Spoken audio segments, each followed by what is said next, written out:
আমাদের হাতে অপশন নাই আর বেশি। জনাব তারেক রহমান ওই দিকে দৃষ্টি দিবেন যে একটা নতুন রাজনীতির দিকে নিয়ে যাবেন, এবং উনি হয়তো চেষ্টা করলে প্রেসিডেন্ট, রাষ্ট্রপতি জিয়াউর রহমান, জেনারেল জিয়াউর রহমান বা মেজর জিয়াউর রহমান, ওনার ওনার কিন্তু এই দেশের ডেভেলপমেন্টে ওনার অবদান আছে, ঠিক আছে। রাজনৈতিক কারণে ওনাকে অনেক সময় খাটো করা হয়েছে, নানা নানা কিছু বলা হয়েছে, কটূক্তি করা হয়েছে ওনাকে নিয়ে, এমনকি উনি রাজাকার বলেও আখ্যায়িত করা হয়েছে, যেটা আমি কোনোদিনও সমর্থন করিনি এবং আমি মনে করি এটা অন্যায় হয়েছে। হ্যাঁ, Ziaur Rahman was a very valiant freedom fighter. তিনি আমাদের একটা সেক্টরের কমান্ডার ছিলেন এবং আমার বাবা যখন প্রধানমন্ত্রী ছিলেন, ঠিক আছে, এবং ওনার অধীনস্থ একজন সেক্টর কমান্ডার ছিলেন। So he was a very brave freedom fighter.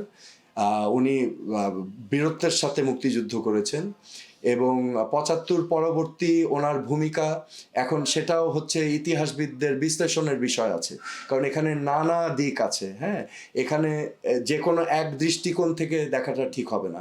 এখন ওনার মোটিভেশন কী ছিল, উনি কী চেয়েছিলেন, ওনার দিক, ওনার বিবেচনা, উনিও দেশপ্রেমী ছিলেন, ঠিক আছে। So he took his steps. এখন ওইটার ভিকটিম অনেকে হয়েছে, হয়তো আমরাও হয়েছি, বাট একটা হিস্টোরিক্যাল ইভেন্ট আমাদের অ্যাসেস করতে হবে কিন্তু অবজেক্টিভলি, রাইট? তো সব পার্সপেক্টিভ থেকে দেখতে হবে। তো আমি ব্যক্তিগতভাবে মনে করি উনি একজন বীর মুক্তিযোদ্ধা ছিলেন এবং আমার মতে দেশপ্রেমিক ছিলেন। উনি ওনার দিক থেকে দেশের ভালো চেয়েছেন। আচ্ছা, রাজনীতিবিদরা তো আসলে রাজনীতি নিয়ে কথা বলবে, সেজন্য প্রশ্ন করা যায় বিএনপির ভবিষ্যৎ রাজনীতিতে কোন দিকগুলো বেশি সংস্কার প্রয়োজন বলে আপনি মনে করেন? এই চলমান রাজনৈতিক সংস্কৃতি থেকে বেরিয়ে আসতে হবে বিএনপির, রাইট? ব্রেক ফ্রি করতে হবে। আমি আশা করছি জনাব তারেক রহমান ওই দিকে দৃষ্টি দিবেন যে একটা নতুন রাজনীতির দিকে নিয়ে যাবেন, এবং উনি হয়তো চেষ্টা করলে একটা নতুন দৃষ্টান্ত সৃষ্টি করতে পারেন, হ্যাঁ, নতুন প্রজন্মের জন্য। কারণ আমাদের হাতে অপশান নাই আর বেশি, আমাদের হাতে খুব সীমিত অপশানস এখন। এবং আমি বিশ্বাস করি উনি যদি মনোনিবেশ করেন এবং চেষ্টা করেন, he can create an example, একটা নতুন ধারার রাজনীতি সৃষ্টি করতে পারেন, এবং যেটা মানে যুগান্তকারী একটা কাজ হবে। আচ্ছা, মানে তারেক রহমানকে নিয়েও তরুণদের মধ্যে দুরকম মত আছে, পজিটিভ বলি বা নেগেটিভ বলি অতীত বর্তমান নিয়ে। তো এই বিষয়ে আপনি কি বলবেন, আপনার মূল্যায়ন কি ব্যক্তিগতভাবে? রাজনীতি করলে তো অনেক কিছুই মোকাবেলা করতে হয়। তারেক রহমান ২০০১ থেকে ২০০৬ সাল যখন বিএনপি ক্ষমতায় ছিল, সেই সময়কার কিছু আলাপ আলোচনা আছে, হ্যাঁ। তো সেই দিকগুলো বিবেচনায় নিতে হবে ওনার, এবং ওটাকেও অ্যাড্রেস করতে হবে, কারণ সেটাও মানুষ কিন্তু মনে রেখেছে।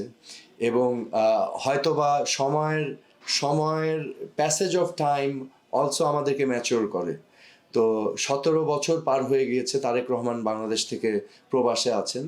আমি আশা করছি তার সেই ম্যাচুরিটিটা হয়েছে সময়ের প্যাসেজের মধ্য দিয়ে, এবং তিনি ওই দিনগুলোর কথাও স্মরণ করবেন, মনে রাখবেন এবং নতুন একটা দিক দেখাবেন। তাহলে হয়তো একটা যুগান্তকারী কিছু হতে পারে বাংলাদেশে। আচ্ছা, দ্রব্যমূল্য, দুর্নীতি, নিপীড়ন এসব বিষয়তে বিএনপি কি সত্যি জনগণের বিশ্বাস অর্জন করতে পেরেছে বলে মনে করেন? এখন সেটা তো নির্বাচনে বোঝা যাবে, নির্বাচনে বোঝা যাবে। কিন্তু এখন আবার নির্বাচনটা এমন হয়ে যাচ্ছে যে ওই যে যেটা বললাম, যে জামাতের ৭১ নিয়ে স্পষ্টভাবে কোনো বক্তব্য না থাকায় বাংলাদেশের বৃহৎ জনগোষ্ঠী ভাবছে জামাত মুক্তিযুদ্ধ, স্বাধীনতা বিরোধী এখনো। যার ফলে যেহেতু আওয়ামী লীগ মাঠে নেই, এখন সমস্ত ভোট চলে যেতে পারে বিএনপির কাছে, কারণ তারাই একমাত্র এখন স্বাধীনতার পক্ষের শক্তি। আবার জামাত ভাবছে যেহেতু আওয়ামী লীগ নেই এবং বিএনপি হচ্ছিল আওয়ামী লীগের সবচেয়ে বড় শত্রু, সে ভোটগুলো পেয়ে যেতে পারে। কিন্তু আমার ধারণায় এটা বিপরীত হবে, স্বাধীনতার পক্ষের শক্তি যাবে বিএনপির সাথে। সো এটা একটা অ্যাডভান্টেজ বিএনপির আছে, এবং ভবিষ্যতে কি করতে পারবে সেটা তো ভবিষ্যতই বলে দিবে।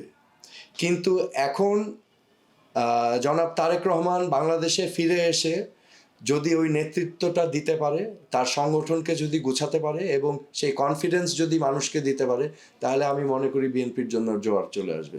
আমি বিশ্বাস করি যে 5ই অগস্টের পরেই সাথে সাথে ওনার চলে আসা উচিত ছিল, what ever it may have been, what ever consequence, ঠিক আছে, চলে আসা উচিত ছিল।